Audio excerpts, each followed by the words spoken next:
Welcome back, everyone. For today's video, we are going to be taking a look at the ninth round of the FIDE Canada's chess tournament being held here in Toronto, Canada. Now, yesterday, I had a very big win with the white piece to move myself back into contention to potentially win the tournament. And today, I'm playing against Vidit Santos Gujarati from India, who I did lose to in the second round of the event. So let's jump right into the action. Now, as per the request from some of the fans, I will leave some of the arrows on. I know a lot of you guys left feedback saying it was a good thing, so I have them on. All right, so game starts with e4. I play e5 here. In this position, we get knight to f3, knight c6. By the way, just for people who are looking at the little notes, this, of course, means book, meaning this is all standard theory. So we get bishop c4. I play knight f6. This, of course, is the classic Italiano opening. d3 is played, and now I go h6. After c3 is played here, I decide to play the move d6, and this is a departure from what I played earlier in the event when I won against Alireza Firouzja, who represents France. Now, against Alireza, I played a slightly different order, of course, but I played bishop c5, c3, and h6 in that game, and I continue with b4 and bishop to e7. Now, today, after winning yesterday, I wanted to play something a little bit different. First of all, you want to go for the element of surprise to try and take your opponent out of their preparation first and foremost, but also I wanted to play something a little bit more provocative to try and create some winning chances. So I go d6 here. Vidit castles, and now I play this move g5. Now, you're probably wondering, what on earth is g5? You're pushing pawns on the king's side, and you're creating a weakness on the square on f5 down the road. Now, the interesting thing about modern-day chess is computers have shown that pretty much any position is playable as long as you don't simply make a huge blunder. So I go g5. We get knight bd2, and now I play bishop to g7 here, and the game continues with bishop b3, and now I play this move a5, and we get a4, and I decide castle. Now, all this, it might not be book according to chess.com, but this is still pretty much standard theory, as I was well within my preparation. Game continues with knight c4, and now I go bishop to e6. One big point here is that you have these pawns on the queen side, which are sort of stopping each other. If white were able to get, say, let's say a castle, you get a4 and something like this, for example, white is very quickly pushing pawns on the queen side, and white could be quite a bit better. So, I castle, we get knight c4, I play bishop e6, and now Vidit plays rook to e1. After rook to e1, I go rook to e8, we get h3, queen d7, bishop d2, and now I play rook d8. Now, so far, the game is going according to plan. I'm way up on time at this point, and I'm still in my preparation. We get queen c2, and now I play this move b6. Now, one of the things that's very difficult about doing preparation for tournaments like this, or even doing preparation on the fly, frankly, is that you look at a lot of variations before the game, but then trying to remember exactly what the little details are can be very difficult. So one of the things is I had looked at a similar variation where black plays b6 here with the queen on c1, but Vidit played this move queen c2. Now, the reason I highlight this moment is at this point in time, I was already up about 25 plus minutes on the clock, and I had a feeling that b6 was the right move, but I used 12 minutes before deciding to play it anyway. Now, regardless of whether the move is the correct move or not the correct move, I should have simply trusted myself and played this move in 2 or 3 minutes rather than wasting 12 minutes to make this decision. The reason I bring this up is because now after bishop to a2, I spent nearly 30 minutes on my next move playing knight to h5. Now, being up 30 plus minutes on the clock, as you guys probably noticed yesterday when I played against Fabiano, time played a huge role in that game. And today is a situation where I'm up on the clock very early, but now I go really deep in the tank and I throw away all of that extra time that I had before playing this move knight h5. Now, in retrospect, I think what I should have played here was this move queen to c8, or potentially g4. Queen c8 would have made a little bit more sense because I want to push this pawn to d5 on the next turn. Let's say white plays a move like king h1, just a random move. This actually would lose the game, so let me put the king on h2. Now I want to play for d5 here, because after knight takes pawn, knight takes, the queen is no longer under attack on the d7 square. So, in this position, after queen c8, I'm looking to play for d5 here very quickly. Computer actually says that after knight e3 and d5, it's pretty balanced. Objectively, I'd rather be white here simply because there's a slight weakness on f5, and I put these pawns on h6 and g5, so I'd probably still prefer to be white, but I think in general the position is acceptable. Instead, I spent a lot of time here before playing knight h5. Now, this move is still probably okay. There's nothing wrong with this move specifically, but what it does is now Vidit's moves become pretty straightforward and easy to play, and he does not have to burn a lot of time on the clock.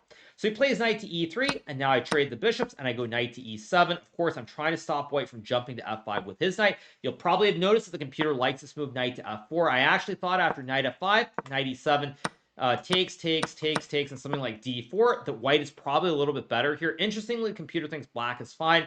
but it's very hard to judge whether this pawn chain is actually a good thing or a bad thing, as it will weaken my king if I push the pawn forward. So it's very hard to judge whether this is good or bad. And I think this also speaks a little bit to the mindset that I had here, which is I was trying very hard to play things, to keep the game going, keep it complicated, and not simplify the situation. I think that was actually a very big mistake in retrospect. So I play knight to e7, and now Vidit plays d4. It's funny the computer actually does not like this move. It thinks b4 is a little bit better. d4 actually made a lot of sense to me during the game, and now I play this move, pawn takes pawn, very quickly. Now, the computer actually thinks after d5 that black is fine, but I would say that almost nobody in their right mind would ever play this move for a couple of reasons. First of all, you'll notice that I push these pawns to h6 and g5 very early in the game. It creates some weakness around my king. So the line that the computer likes here with d5 takes is apparently equal. But after a move like b4, from a human perspective, it's very hard to play because after knight g6 and knight g4, it looks like there are all kinds of threats around the king here. Your king feels really weak. The e4 pawn is hanging here, and it simply feels very bad. Now, of course, computers are 3500. They don't miss anything. And after knight e5 takes and king h7, bishop takes g5, f6, apparently black is fine, even though there's rook takes e4, creating all kinds of little threats here to try and attack. I guess black can go pawn takes bishop, rook d4, sack the queen, and he's completely fine. Again, this is simply 3500 level chess, which I do not possess the ability to play. So I never would have played d5 simply because it looks like you have these very, very weak pawns, the open king on g8, and it just looks terrible to play. So after d4, I very quickly decided to trade the pawns on d4, and now I play this move d5, we get e5, and I play this move rook c8. Now, rook c8, I think, is the start of going wrong here. I probably should have just put the knight on f4 right away, but it's a very tough position to judge for a couple of reasons. It's very hard to tell after knight f4, if white goes knight g4, is my king safe here, or is it actually under some pressure? It looks kind of weak with these knights near the king. White can try to play h4, and it's just very, very hard to judge what is going on. Now, you probably will remember that against Alireza Firouzja, I actually got a similar position. Of course, pawns weren't on h6 and g5, but where I had a knight on e6 and I was trying to play c5 to open up the queen side of the board. So it's kind of a little bit similar. There's some shades of that, but here I decided to play rook c8 instead. Now, rook c8 is a move that I played simply on principle to try and play c5 to chip away at this white pawn structure in the center of the board, but it's probably not the best move. The game continues with rook to a3 here. Vidit simply trying to potentially go rook c3, maybe knight g4. This is also a move that I felt was wrong, but I played c5 in this position. Now, c5 is a move that I played very, very quickly after about 50 seconds. One of the reasons I play this move is already, I don't want to say it's nerves or whatnot, but I was feeling like time pressure was looming. We're only on move number 21. We're already both down to about 50 minutes. You feel like you can't spend that much time on a single move, because if you do, bad things are going to happen, a la my game against Fabiano yesterday, where he spent 20 plus moves on this decision to play, I think, knight to f4, and then it all fell apart. Hilariously enough, actually, this is where I probably should have played knight to f4 in this position. Oddly enough, computer thinks it's probably close to equal, but it's very, very hard to judge anyway after white plays a move like knight to g4 here. And it feels, again, very, very double-edged, very hard to judge what is going on. Computer thinks after knight eg6 that black is probably okay. But again, I don't really know what's going on, because there's also rook c3 with the idea of the triple stack, and it's just a very, very tough position to play for both sides. So I decided to play c5 instead, trying to play for a logical idea with takes and rook takes, but this is where I think things start to sort of fall apart. Here I probably should have played knight to f4 first, with the idea of keeping the option open to capture this pawn on c5 with the pawn on b6, or play rook takes c5 as well. Now, again, very easy after the fact to say, but here I was still trying to move quickly. And I think this was one of the big issues with my game today, was my time management, just using time at the wrong moments, not using time when I probably should have, and it just was a little bit off. So here I play rook takes c5, Vidit goes queen to d1. Apparently queen b3 is supposed to be better according to the computer, which I don't understand whatsoever. He plays queen to d1, and now I go knight to f4. Vidit plays move b4 here, and I think this is the all-star move of the game from Vidit.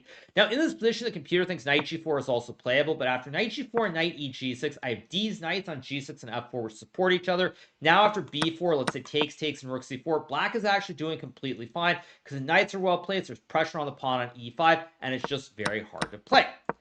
So Vidit goes b4 here. This is where I start to use a lot of time, and I kind of unfortunately start to fall apart. Not to sort of give spoilers, but I think you guys get the gist of where this is going. So after b4, I use a long time before playing rook c8, and I think this is simply a bad decision. Probably I should have just traded the pawns on b4 and played rook c8 here. One of the reasons I did not do this is because I was very worried that after takes, there would be something like knight g4 and maybe knight d4, and I was very worried about the squares around my king, the knight's jumping every which way, and it just didn't feel all that right. Now, on the other hand, probably you can defend this with perfect play. In fact, computer thinks black is better, but that's sort of beside the point of what I'm saying, because during the game, you don't know what's happening. I simply didn't see great chance to try and win the game either, and I think this was another big mistake, because I was somewhat overestimating my chances and feeling like I had chances to try and win the game with this knight on f4. So I spent a lot of time here before playing rook c8. Probably I should have simply traded, as I mentioned before, or played rook c8 very quickly. Now, the reason I bring this up is because after rook c8, of course, Vidit trades and takes the pawn on a5, and now white's up a pawn in the center of the board, or on the edge of the board, and black has to do something very quickly, or white is simply going to start pushing the a pawn down.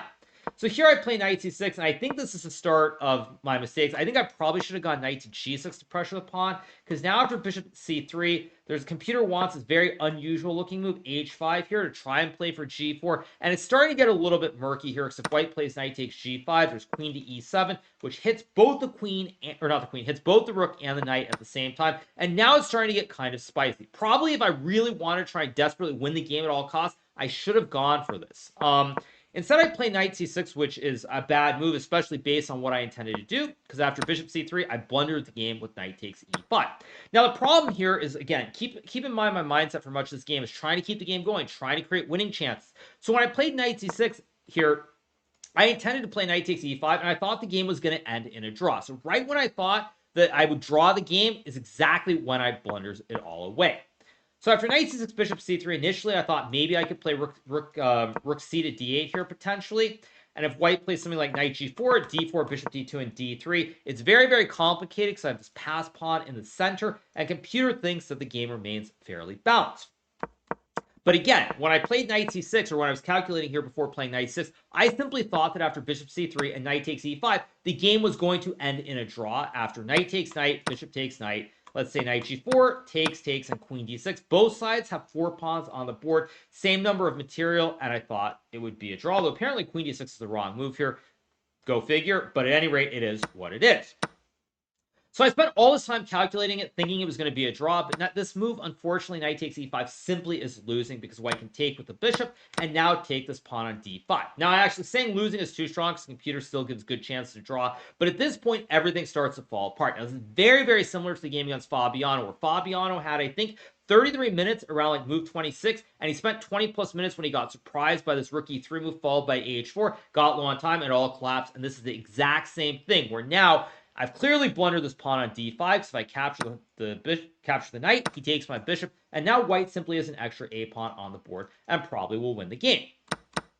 So when knight takes d5 comes as a huge shock to my system, and obviously I'm very, very upset, because now I know not only have I lost any chance to win the game, but I'm going to have to defend very accurately, and I simply am not up to the task. Here I play knight takes knight, which probably I shouldn't have played. I probably should have gone queen d6 first to hit the rook on a3. But after rook e3, for example, takes, and rook e5, rook takes e5, it's just very, very unpleasant to play. Apparently after knight b4, black is still kind of in the game here, but it doesn't feel very pleasant.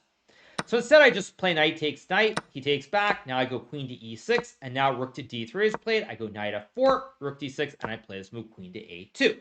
Here, Vidit plays this move, rook takes h6, and I think the weak engine is not giving white as much of an advantage as it should be. That being said, I still felt like I probably had some chances here, but I was unable to find the best move. In this position, I played this move queen b2, which effectively loses the game on the spot. What I should have played here, actually, was the computer likes rook d8. The move that I thought I should have played was rook to c5 here. Now, computer actually thinks after g3 that white is still much better, probably winning, but the game goes on.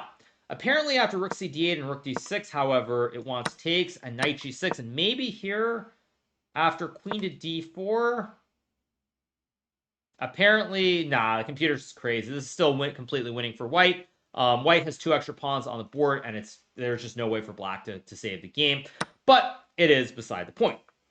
So here I played this move Queen B2, and I actually thought that I was very much in the game here. I thought I had great chances maybe to swindle and survive here, but unfortunately, Vidit spent a lot of time, and then he found the best move, which was Queen D7. It's a move that I simply overlooked, and a move that ends the game on the spot. But as a sign to show you guys sort of how much I was lacking in objectivity at this point, I actually thought after Queen G4, Knight to G6 here, I was very much in the game with this pin on the rook and the knight, but the computer says White has a very cool move, Queen to F5, hitting the pawn on F7, hitting the knight on G6, and most importantly, hitting this rook on C8 at the same time, and White is still completely winning. But of course, Vidit finds Queen D7, which is the best move, and now the game is effectively over. I continue with Queen B3 here. Queen F5 is played. I go Knight G6, and after Vidit sacks the rook with rook takes G6, I simply resigned here. I could have continued with pawn takes rook, but after takes, if King F8, there's Knight D7, which is checkmate, and if I go King H8, White can simply check, gobble the pawn on H5, and now I think probably this is the simplest way is to check and then go rook to E4, lifting the rook and going for the checkmate on H4, and White is completely winning. So, when all is said and done here, I end up resigning the game in this position after rook takes G6 is played. Very, very unfortunate result, but I would say that this is what I was aiming for in terms of the game. I got something that was very double-edged, sharp, and complicated, and I don't know how great my chances were. I think if I probably played something like Knight G6 perhaps, if I got Knight G6 here, Bishop C3 and H5, it would have been very interesting to see what would have happened in the game. But at the end of the day, I do have to tip my hat to my opponent. In the first game against Vidit, which I lost, I felt very much like I self-imploded. He really didn't have to find many moves at all. He had maybe one or two moves that were mildly difficult, but it wasn't a game where he had to make a lot of great decisions to win. But in the game today, he found a lot of very, very good moves at critical moments, especially because he was down on time early. It was a very sharp position. So I do tip my cap to Vidit because he did find a lot of good moves today. And so it's not like the first game I played against where he'd be like, okay, I made some mistakes. It wasn't meant to be. Like, I didn't really feel like I played up to my standard. Today, he did have to find some good moves, and he did find them. He was better with his nerves, time management, all the little things that mattered a lot. So he did get a very deserved win today against me in this ninth round of the Canada's tournament. So it's a little bit unfortunate from the standpoint of trying to win the event. But as I said, you got to take your chances. Sometimes it's going to work out. Sometimes it's not. Now, the leaders of the tournament, Nepomniachtchi and Gukesh, both drew their games. They're still only 1 point ahead of me. And there are still 5 more rounds to go. So there are still chances. Maybe if I can pick up a game here or there, I could still win the tournament. At any rate, I took my shot today. It wasn't meant to be. But I'm still proud of the way I played throughout this tournament. And there are still many more rounds to go. So tomorrow in round 10, I'll be playing with White Piece against Nijat Abasov from Azerbaijan. A very important game in terms of trying to potentially win the tournament. If I can win the game, I'm back in it. If I don't win, it's probably pretty unlikely that I'll be able to win the event. But at any rate, we'll see how it goes. So on that note, I hope you guys have enjoyed this recap from the 9th round of the FIDE Canada's tournament here in Toronto, Canada. If you are not already subscribed to my channel, make sure that you smash that subscribe button below, and we'll be back tomorrow to recap after the 10th round of the FIDE Canada's tournament. See you guys. Bye.